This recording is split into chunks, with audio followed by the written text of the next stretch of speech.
it's the length. It's like Samson in the Bible. Cut his hair. So he needs to get a wig or something. Anyway, so I'm going to talk about social marketing today. Norm's already talked a lot about some of the statistics. I mean, it's incredible how quickly this space has grown, but in many ways it's actually quite old as well. If you think about some of the sort of forums and message boards that the web was built around, we've been in some way, the web has been social in some way or form for 10, 15, 20 years even. So what I want to look at is I just want to try and touch on why. Why do I think we're moving into a more social space? Why is it becoming much more common? Why are these some of the things that we are talking about so often? And then I want to try and be quite practical. So how do you actually go about putting a social marketing campaign into practice? Because I think a lot of people, it seems new, and so we get nervous, and we do things maybe we shouldn't, or we just are too scared to do anything. And actually, if you just think about it in a logical manner, it shouldn't be too nerve-wracking, and we can do good work. And then we'll look at some examples of people who are doing great stuff. Some of them are clients, some of them not our clients, but all great work. So why do I think it's important? Well, I mean, one of the things is that social is now the new mainstream. I apologise, I thought I had Spanish data for this slide, so we will send that. I'll send that to the guys afterwards and they can distribute this. But this is data from the UK, and as Norm said, people often say about the web, and particularly about social networks, they would say, oh, it's for kids, it's for teenagers, it's just in California. In the UK now, Facebook is more popular than any TV programme, more or less. There is one TV programme that's more popular, which is England being knocked out of the World Cup. No. The X Factor, which is like our music talent show, the final of that gets 23 million viewers. So that's more popular. But otherwise, Facebook has about 23, 24 million people who use it every month, and about half of those every day. So about 12, 13 million people every single day for about 30 minutes. The most popular newspaper, 3 million readers. The most popular drama, 9 million viewers. The most popular men's magazine, 250,000 readers. The most popular radio show, 2 million listeners.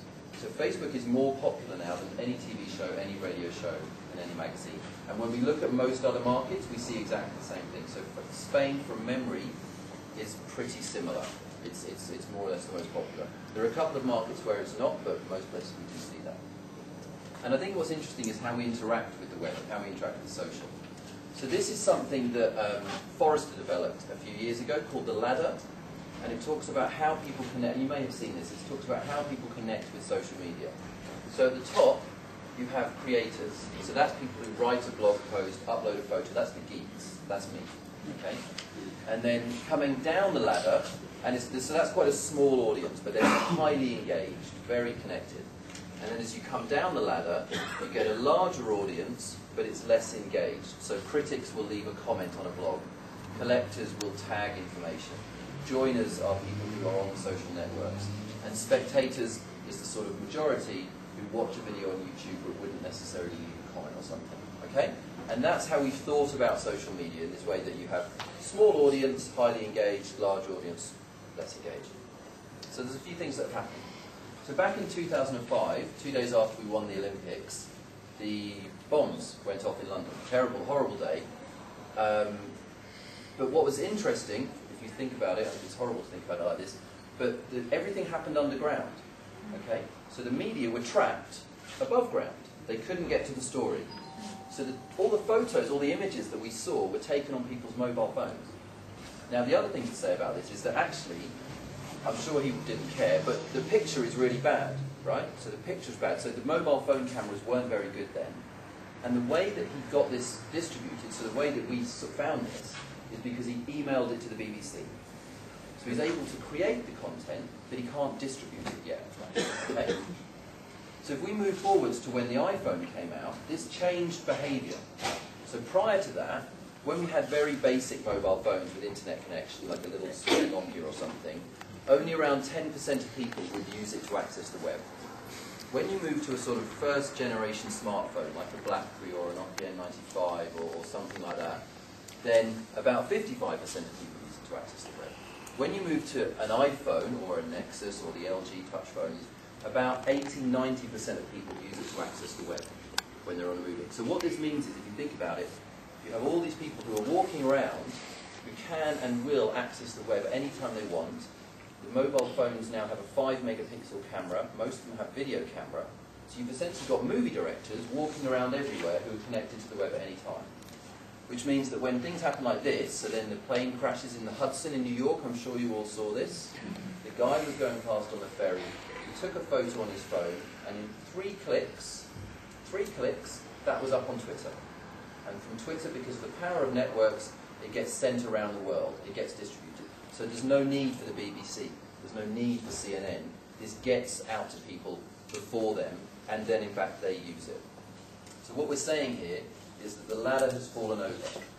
So you have to climb up this ladder of engagement in terms of effort and energy. Like, can I be bothered to write a blog post?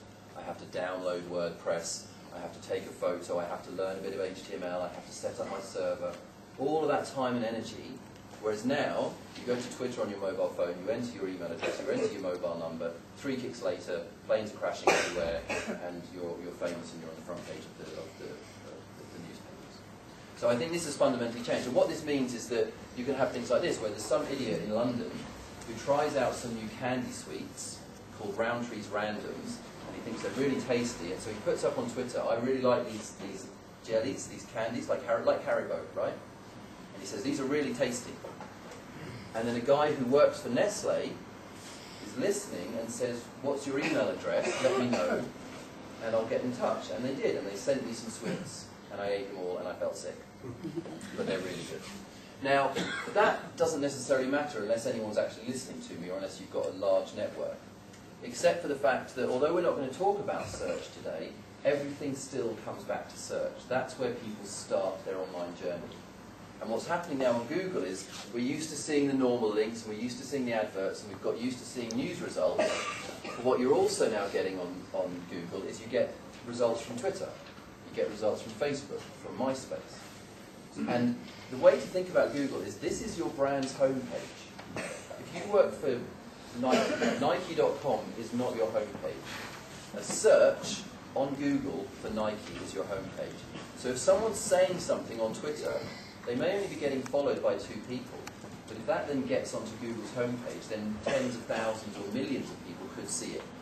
So it's all connecting together because you've got search, social, and mobile, and the behaviour and technological changes is what brings it all together.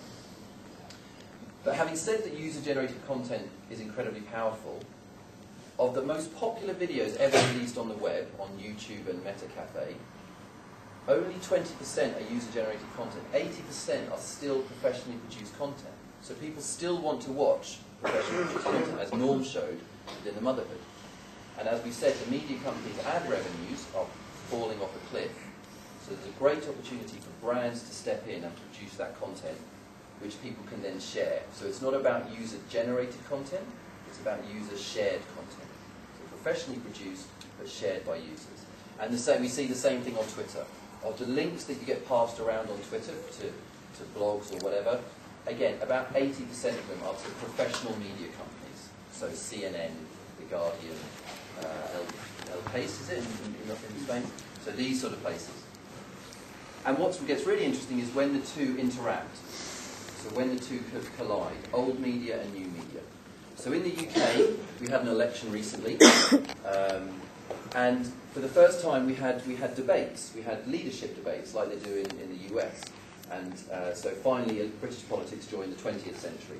So that's great. So next time, we should join the 21st. So these were televised. And whilst people were watching these on TV, they were also on the internet. So there were 3,000 tweets a minute about these debates. So 3,000 tweets a minute about 3 middle-aged white guys talking about a recession. And people say it's just for kids. So 5% of all of Twitter's activity was coming, because you've got 2 screens. So if you think about, if you're a brand and you've got the World Cup final, okay, you want that 30-second spot, because that's the most important spot of the whole year. But do you want your engagement and your connection with the consumers to end after 30 seconds, or would you like it to incite the sort of engagement you get here? So your TV spot drives people to Twitter, or it drives people to Facebook. And that's the sort of thing you want to be thinking about, is how you can connect the 2 or 3 screens that people are using. And it is only going to get more mainstream. Because we've said, again, I've said that people used to think it was mainly about kids and stuff like that. But actually, as we've seen with with Norm showing Project Natal, where you don't have to have a remote control anymore. So now when the son goes to university, the mother won't be crying because she doesn't know how to program the video, because she can just talk to it. And the same thing happens with phones. So this is my mother has an iPod Touch. She got it about 18 months ago for Christmas, and she lives in France, and she came to stay with me. And like all Apple products, it's beautiful, but it's rubbish as well. So the battery ran out, so the battery died. And so she needed to she wanted to check her email. So I gave her, she said, can I check my email? I said, fine. So I gave her my BlackBerry, and she started going like that. So after 18 months, she's already, her brain has been reprogrammed to use, so the new technology used to make it harder for older people to get involved, but now it makes it easier. And you notice this is why now I play Farmville on Facebook with my aunt, who's 50-something. So I think we're going to see it become more mainstream and less to do with youth. So let's look at how we can actually think about putting in social marketing practice. And this is kind of basic marketing 101, but I think sometimes we forget this because it's new and it's scary. So we started with 5, when we started doing it, this came to me one night, and it started with 5 A's, and we've now got 7. So you have to bear with me, it gets longer every time. And this is the process you can go through when you're thinking about how to put social marketing, or even whether you should be doing it. So the first one, A, is your audience. So are your audience actually on the web? Are they using the web? If they're in Western Europe, the answer is probably yes. But then how are they using the web? So whilst I don't think the Forrester thing is perfect anymore, it's still a good way of looking at it. So do they, this is a tool called Groundswell. Google Groundswell. You can find this tool. It's a free tool. And it has data for Europe as well as the US. I think it has Spain individually. And you can say, so women aged 25 to 34, how do they interact with the web? And it will say, well, not many are creators, but lots of them spectators. So maybe you don't want to get them to upload a video to YouTube, but you actually create a video that they can then share on Facebook. So you just think about the type of activity that you're going to want to do. So then you want to think about what is your actual aims, what is your objective? And this sounds obvious and it sounds simple, but a lot of time the objective seems to be, I want to be on Facebook because my son asked me why we're not on Facebook. Or Daddy, why isn't your advert on YouTube? And that seems to be the only objective. So think about what you actually want to do. Do you want to drive sales? Do you want to drive engagement? Do you want to manage customer service? Do you want to bring call center costs down? Do you want to improve your search rankings? All of these are different things that you can do, but unless you've got that clear in your head, then you'll never be able to know whether you're successful.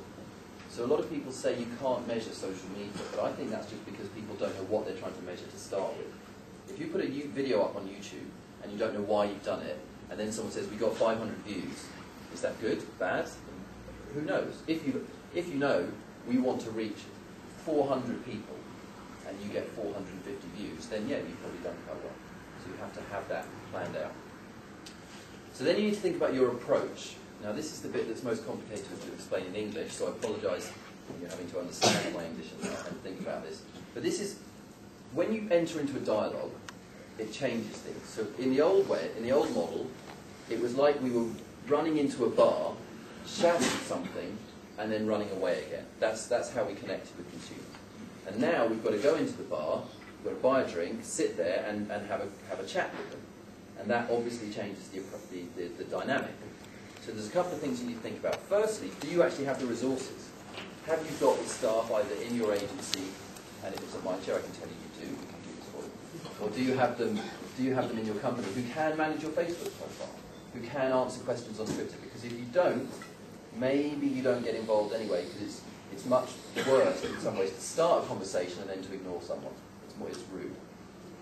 And the other thing you need to think about is, how can you set up your audience for a campaign in such a way that consumers will want to do something that is good for you? Because we've seen lots of examples where brands get involved and then they end up looking stupid because the consumers don't do what they want. So how can you try and minimise that danger? So I've got some examples of that. So I don't know if you saw this a couple of years ago. So Skittles changed the candy, changed their homepage so that what it was is it just showed a live feed of Twitter. So anytime someone mentioned Skittles on Twitter, that showed up on the Skittles homepage. And they thought, and this is fair enough, kind of, they thought that people were just going to say how great Skittles was, and they were just going to talk about how wonderful. But actually what happened, and all these bits is where I've had to cross stuff out, people just talked about how much they hated Skittles and how they made your teeth drop out, and how they preferred M&Ms, and how they gave you diseases, and incredible things. So, but the reason is there was no reason to be positive. There was no incentive for a consumer to say something nice. Whereas if you said something nasty, you could take a screen grab like that and email it to all your friends, and you could all have a good laugh about it. So there was more reason to be negative than there was to be positive. But then you have Walkers, which is Lay's over here, the crisps. They did a competition where they asked people in the UK to submit a new flavour. So you tell us what flavour you want the crisps to be. And if you think about the English sense of humour, and you think of what we've just seen, you'd expect things to have like dog fur flavour, or shoelace, or car tyre, or something like that, because that's the sort of stuff that we find funny.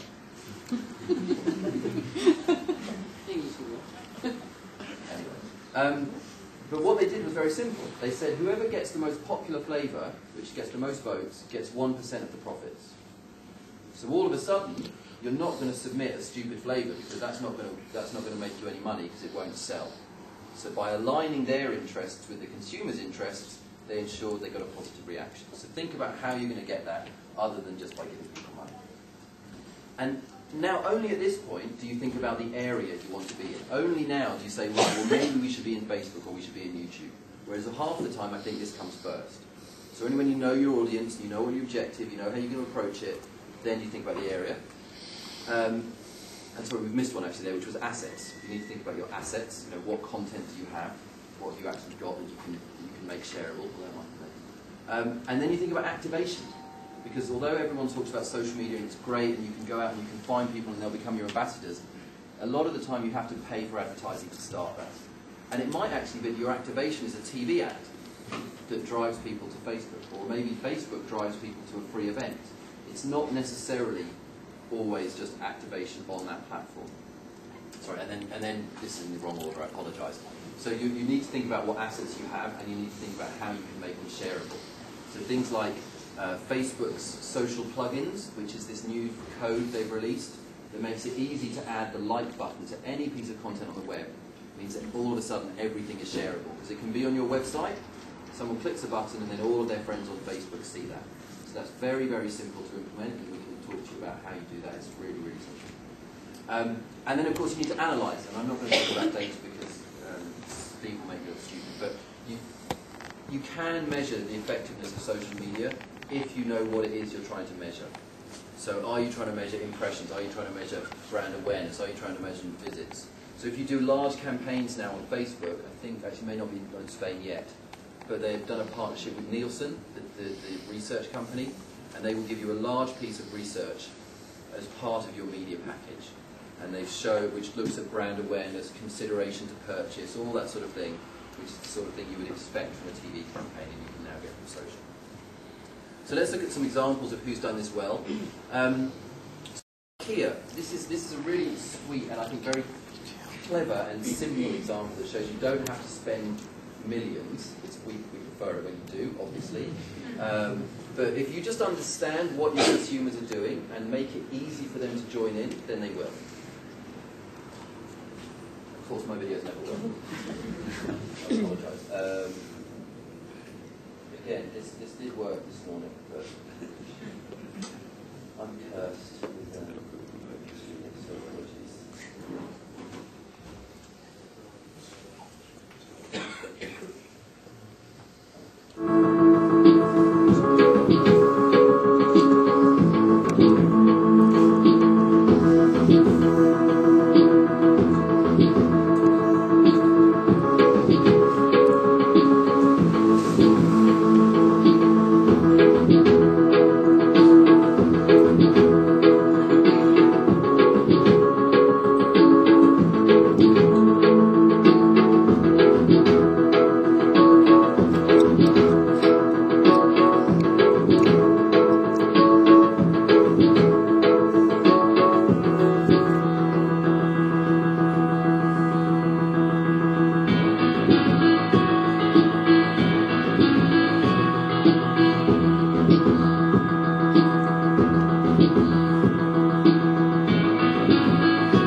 that broke Facebook's terms and conditions, so the whole thing got deleted. So you need to be careful. If you run a competition on Facebook, it has to be through a Facebook app. And you can't use a personal profile, it has to be done through a brand profile. So you can be clever, but don't be too clever because you'll get kicked off. Right. So other ways of using the web. Again, as Norm said, it's not just about marketing. I mean, this is what I think is so incredible, is that the web, and particularly social, is changing every element of businesses. So this is Dell. Now Dell, interestingly, a few years ago, I would have been talking about how rubbish Dell were. I'd have been saying Dell don't get the internet, and they get criticised by bloggers, and they're really unresponsive. But they did respond, and they did learn from that. And they launched a product, and you may well have seen this because it's quite old. It's been around for a few years now. It's called Idea Store, and they ask people to tell them how to make their products better. So what can we do to change our products? What new assets or what new developments would you like with our products? So for example, the first thing is that 100,000 people asked for Ubuntu Linux. Does anyone know what Ubuntu Linux is? No. Okay. So yeah, exactly. It's like Microsoft Windows, but for hardcore geeks. So it's the operating system. So 100,000 people asked for that, and so Dell added it, because that's 100,000 people saying, we will buy your product if it looks like this, if it does this. And they then started selling that in Walmart. So they now have something like several hundred different new product development that come from asking people what they want and listening. And interestingly, companies like Procter & Gamble are doing this in the packaged goods space. So they're asking people, how can we improve our products? They do all their research through social media. But it's not just about making the products, you can sell them. So Dell uses Twitter for special 24-hour discount deals. So if you follow Dell on Twitter, and at the moment it's something like, it's now up to about 2 million people, you get a special deal. And they've made $6.5 million in 2 years. Now, Dell probably spends that much on coffee in a month. So that's not a huge amount of money. But the return on investment that's been estimated in terms of how much they've spent on staff and technical issues and how much they've made is about 1,500% return. So that's not a bad return on investment. So it doesn't necessarily, the numbers might not be huge, but in terms of the investment that's needed is not necessarily huge either. And in terms of making your assets easy and shareable, this is a great thing. Unfortunately, we haven't got the internet connection here, you can't download the video. But this is something that MySpace did to launch MySpace Music in the UK. And what they did is MySpace have access to all of these music stars. So they had videos of people like 50 Cent and Florence and the Machine. Is she popular here yet? No? You're lucky. It's good. She's got one good song, the rest is rubbish. So they had 50 Cent, and what you do is, it was a video of him in his flat, and you connected to that video. So even though it's for MySpace, they said you could connect using Facebook, because they know that's what their audience are using. And then what it did is it took some of your data from Facebook and put it into the video. So it shows 50 Cent in his flat getting a delivery of a picture, and he puts the picture up on the wall, and it was me. It was my face. And then you send that to all your friends. So just make it really simple to interact with the content and to share it. And give people some sort of utility. I apologise, the thing's gone in the wrong place here. So this is something Uniqlo did. They wanted to raise awareness of their product. So what they did is they made these little widgets that were a clock and a calendar. And you can see it here, sorry this bit shouldn't be there. So this thing here is on my blog, and that's a clock and a calendar. It's got this beautiful photography and beautiful video and people dancing and tells me where I am and what time it is. And every so often it flashes up Uniqlo clothes, and if it's summer it shows t-shirts and shorts, and if it's winter it shows jumpers and jackets. And that got 68 million impressions, because people like me wanted a free clock that was pretty and attractive, and then we put on our blog, and then all of our readers see that.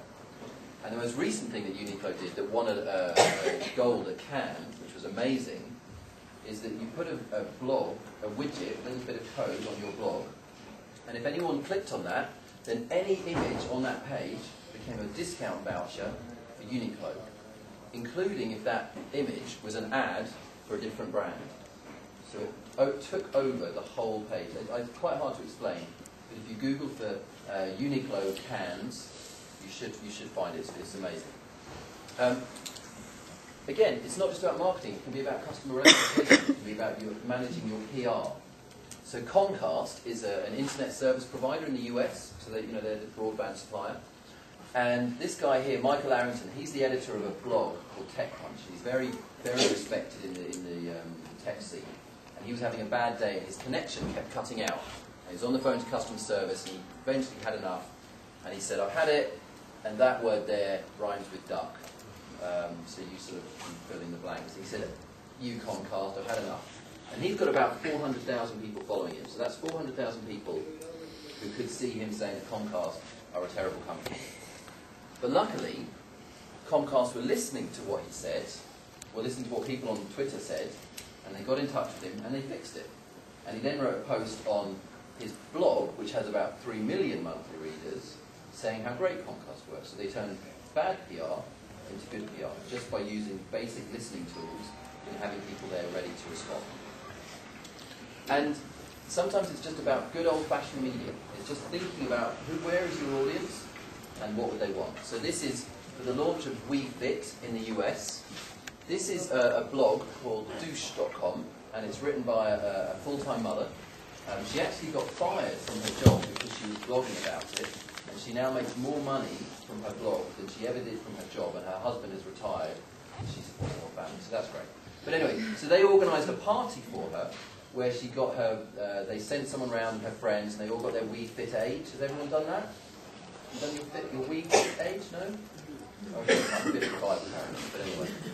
And they had a competition, and all you had to do was leave your name in a comment to enter the competition. And they had 42,000 comments. So it's just a nice, simple bit of, where is my audience, what are they interested in, let's connect. And do you know, one of the things that we often hear is that, well, social media or the web is great if you're Nike, if you're Adidas, if you're Apple, it's easy because those are cool brands and people want to interact with them. What about if you sell toilet paper? Who wants to talk about toilet paper? Well, do you know what? This is something called Sit or Squat. And it's a website and an iPhone application that uses the GPS to find out where you are, and then tells you where the nearest public convenience is and how clean it is. Right? So if I'm in Madrid, that's quite important because I don't know the place and I might be miles from it. So that's utility. That's providing me with utility. And it's sponsored by Charmin, who of course make toilet paper. So if you can sell toilet, if it's not just for trainers and cool stuff. You can use it to sell toilet paper too. And finally, I just want to talk about a campaign that I worked on at my previous agency, and this actually saved lives. So this is going above selling things. So this was for London Transport, who run the trains and they run the tubes, but they're also responsible for the roads. So they're responsible for for safety and the number of people that die on London's roads. And they had this ad to get people to think about cyclists when they were driving. And they decided they were quite brave. They said, look, we've got a very small media budget. It was on sort of during the London news about 3 or 4 times. And they said, we'll give you the budget that we had for one more slot on the TV, and we want you to use that for digital promotion, to seed it out, to go out to bloggers. And they said to us, what we want you to do is we want you to go to blogs for people who cycle or drive in London. And we said, and you don't normally say this, I said no. We're not going to do that, because that's wrong. Because in London, we have the thing called the congestion charge, where you have to pay to go into the city if you're in a car. So anyone who goes to a blog about cars in London hates London transport, and nothing you can say will change that, because they think you're the devil. So let's just ignore them. And people who go to cycling blogs are really keen, because if you think about the ladder of engagement, you must be a pretty hardcore cyclist to go to a forum just about cycling in London. So they know this already. So yeah, we'll tell them, but the people you need is the people who cycle once a week, who maybe have just taken up cycling because they want to get fit. And they're much more mainstream, so actually we need to be on things like Facebook, we need to be on things like YouTube. And the things that become popular, that become viral on YouTube and Facebook, generally start in California. So actually, to talk to cyclists in London, we're going to target 15-year-olds in California. And that's what we did. So it's not about targeting your audience, but the audience your audience listens to, if that makes any sense. And I'm going to show you the ad now, and you need to watch very carefully. because there kind of is, it is a This is an awareness test. How many passes does the team in white make?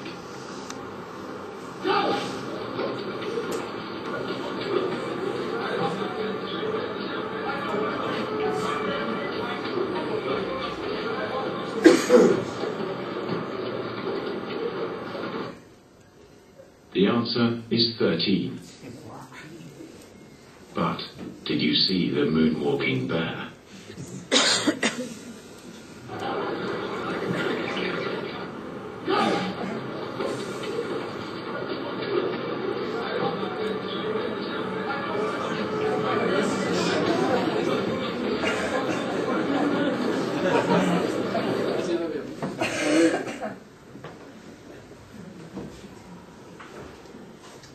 So like I said, I mean, so that, you know, at the end of the day, it's great creative. You can't argue with great creative. But we had to think differently about who we actually wanted to talk to. I think the target for that was 150,000 views. After 6 weeks, we had about 12 million. And I think it showed it did actually save 2 lives over 2 years. So,